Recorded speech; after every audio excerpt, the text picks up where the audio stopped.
Bienvenidos a nuestro canal. En este podcast haremos una reseña del libro Pachacútec, una aproximación a la cosmovisión andina, escrito en coautoría por Federico García Hurtado, reconocido cineasta, poeta, escritor y guionista cusqueño. Dirigió 13 películas, entre ellas Tupac Amaru y Kuntur Wachana, esta última ganadora del Premio Internacional de la Crítica. Festival de Moscú 1977. Es considerado un representante del cine latinoamericano con compromiso social. La otra autora es Pilar Roca, esposa de Federico García Hurtado. Junto a él fundó el grupo de cine Kuntur y coprodujo una docena de películas. El libro es un ensayo escrito en prosa. Los autores tomaron como fuente la historia oficial, pero también relatos del Alto Misayoc Saturnino Huilca y el Mesayoc Aparicio Macías, quienes han conservado, dentro de las limitaciones experimentadas, la sabiduría, rituales y costumbres andinas. Es una introducción al mundo andino ancestral. Nos brinda una aproximación a la cosmovisión andina entendida como una forma cultural de percibir, interpretar y explicar el mundo. Está dividido en 7 capítulos que exploran la religión andina, filosofía y ética, organización social, ciencia, arte y tecnología, la cultura de la resistencia y la resurrección de las huacas.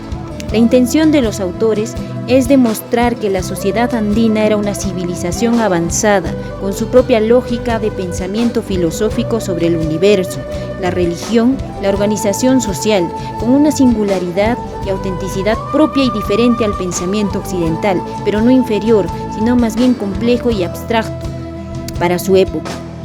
Además, aplicaron técnicas avanzadas en arquitectura, medicina, astrología y agricultura. Utilizaban sistemas de andenería con cultivos capaces de desarrollarse en terrenos variados y mesetas elevadas. Lograron un avance tecnológico, pero ecológico y sostenible en armonía con la naturaleza, lo que impulsó su expansión y desarrollo. También hay investigaciones que fundamentan la existencia de la escritura. Victoria de la Jara estudió los tocapus o signos geométricos estampados en vasos ceremoniales o queros y en los tejidos paracas e incas. Para ella, la escritura se habría iniciado en la cultura paracas. William Burroughs, criptólogo inglés, concluyó que la escritura era alfabética, carente de vocales y compuesta por 10 consonantes, cada una de las cuales equivalía a un número determinado del 1 al 10.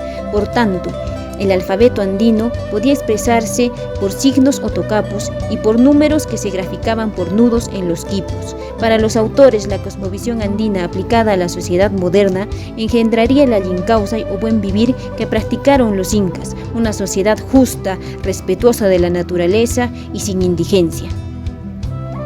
La religión andina tiene una visión científica y adelantada del universo para su época.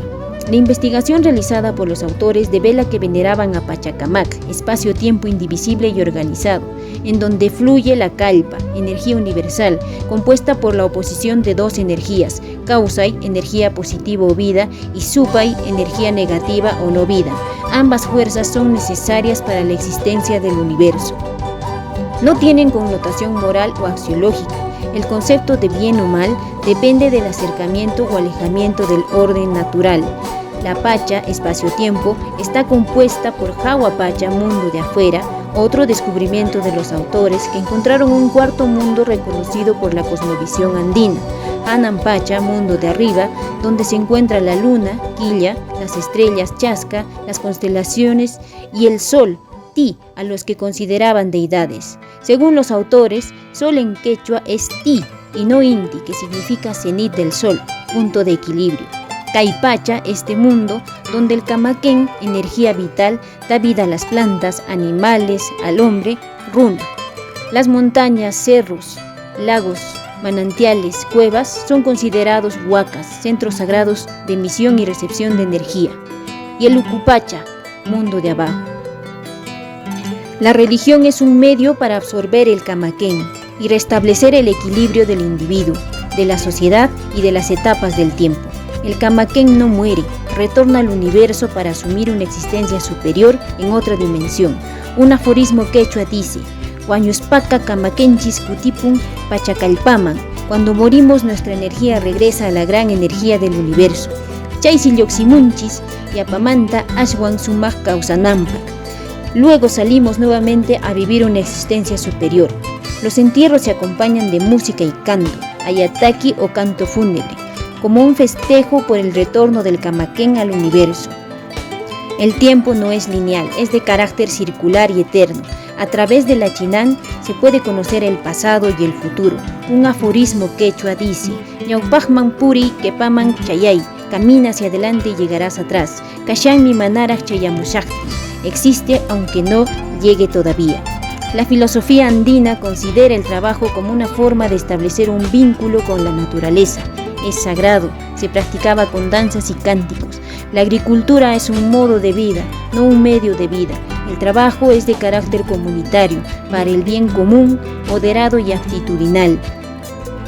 La retribución de los frutos era equitativa y suficiente para satisfacer las necesidades a cabalidad.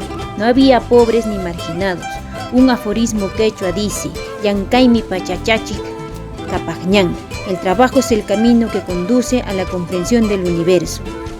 Un principio fundamental es el tincunacu, reciprocidad, practicado mediante la mita, trabajo comunitario para las grandes construcciones incas y preincas, el ainu, para obras de menor envergadura en favor de los ayllus, y la minca, para la siembra, cosecha y construcción de viviendas practicada entre los miembros de la comunidad, todos realizados previo acuerdo con los trabajadores sobre los beneficios a recibir por sus labores. El Kamachic, principio de autoridad, es la fuerza natural que ordena el cosmos, pero con sus propias limitaciones naturales. Extrapolando este principio a la forma de gobierno, el poder del Inca era limitado y no se ejercía sin control. Estaba sometido al previo pacto de mutuo beneficio concertado con la población. La dualidad u oposición de fuerzas, conciliadas por el poder natural.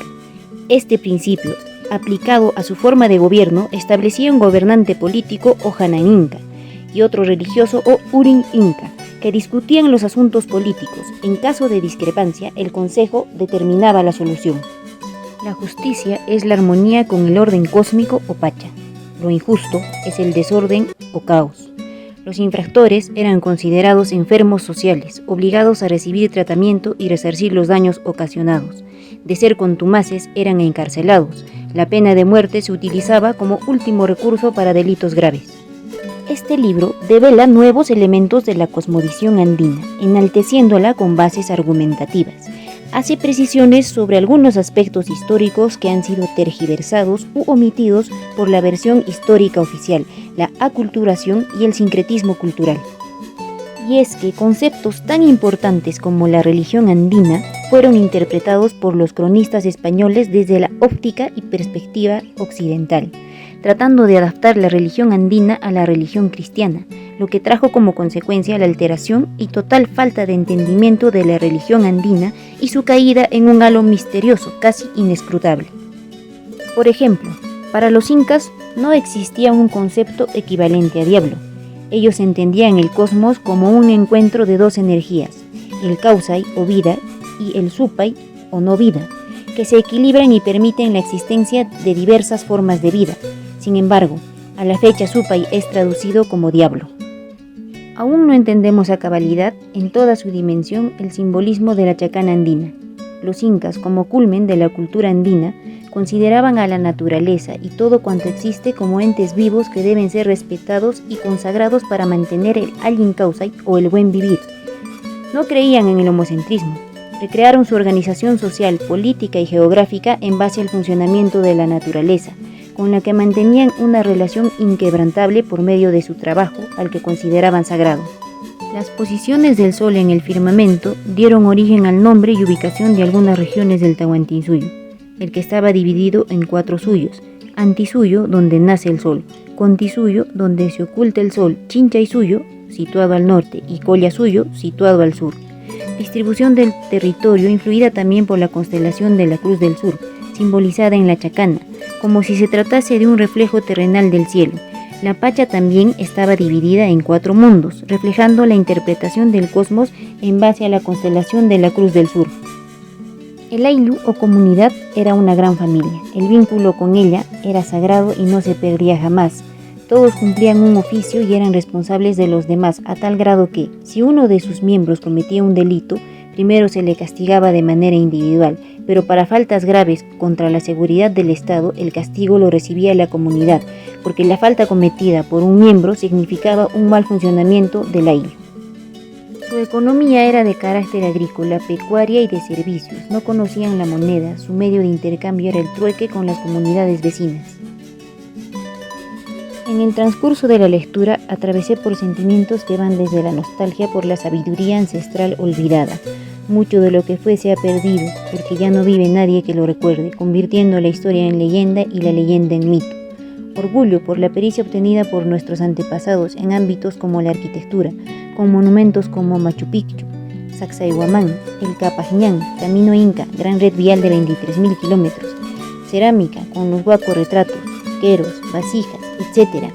Textilería con hasta 500 hilos de urdimbre por pulgada en telas y mantos, agricultura con especies comestibles como el maíz, la papa, quinoa, cañihua, arrachata, kiwicha, poachita, oca, año, mayua, carwi, uncucha, frijoles y más de un centenar de hortalizas, algodón de colores. Además aplicaron la técnica de la deshidratación de los alimentos para conservarlos como el chuño, la chalona. También realizaron excavaciones con cámaras al vacío para conservar los alimentos. En orfebrería realizaban trabajos en oro, plata, cobre y sus aleaciones. En arte esculpieron la estela de Raimondo, lanzón monolítico y obelisco Tello. En música fabricaron instrumentos musicales de viento como la antara, de percusión y de cuerda. Este libro me dejó con la compulsión de investigar, indagar más sobre la cultura andina, especialmente sobre los principios básicos que guiaban su vida, tales como la reciprocidad, dualidad, correspondencia, comunidad, el respeto por la naturaleza considerada como un ser vivo. Siento que estos principios pueden ser de utilidad en la actualidad y aportar en la evolución social, en la rehumanización del hombre, en su reconciliación con la naturaleza, Pachamama. La sabiduría andina tiene como objetivo mantener el equilibrio de la existencia conforme al orden natural y restablecerlo si se rompe. Nos corresponde a cada uno reconocer y valorar la sabiduría ancestral, nuestro origen, tradiciones, fortalecer la empatía entre nosotros, con los demás seres vivos y con la naturaleza para convivir en un ambiente armónico y de paz, donde impere la consideración y el amor por los demás y por el planeta, Pachamama, que nos mantiene vivos a pesar del maltrato que recibe. Tratemos de reconectar con Pachamama, comunicarnos con ella, entenderla para tener una existencia superior, Sumas Causanampa, porque un árbol de raíces profundas es fuerte y difícil de derribar. El libro también nos motiva a reflexionar sobre la aparente identificación que tenemos con nuestra cultura solo para fines económicos, como medio de ganancia. No mostramos interés en la filosofía y valores andinos que especialmente ahora son necesarios para el desarrollo espiritual. Con el avance de la lectura, es inevitable imaginar cómo era la vida en el Tahuantinsuyo y compararla con la situación actual. Y a pesar de ser conscientes de que no existe una sociedad perfecta, es insoslayable pensar en que si tomáramos como base lo bueno de la sociedad andina para perfeccionarla, tal vez podríamos hacer realidad la ilusión de una sociedad ideal, inclusiva y beneficiosa para todos. Porque la razón y la intuición nos dice que no es un objetivo inalcanzable, sino simplemente un estadio fundamental de cómo debería ser una sociedad, pese a que la idiosincrasia actual la plantee como utopía, cuando en realidad es la sociedad moderna la que se encuentra en un estadio primario paralizado, orientado a la involución y no muy lejano de lo distópico. Lamentablemente, Federico García Hurtado murió el 23 de octubre del 2020. Dejó como legado muchas obras, películas, libros como este, Pachacútec, una aproximación a la cosmovisión andina que te recomiendo leer. Lo puedes adquirir en librerías presenciales o virtuales.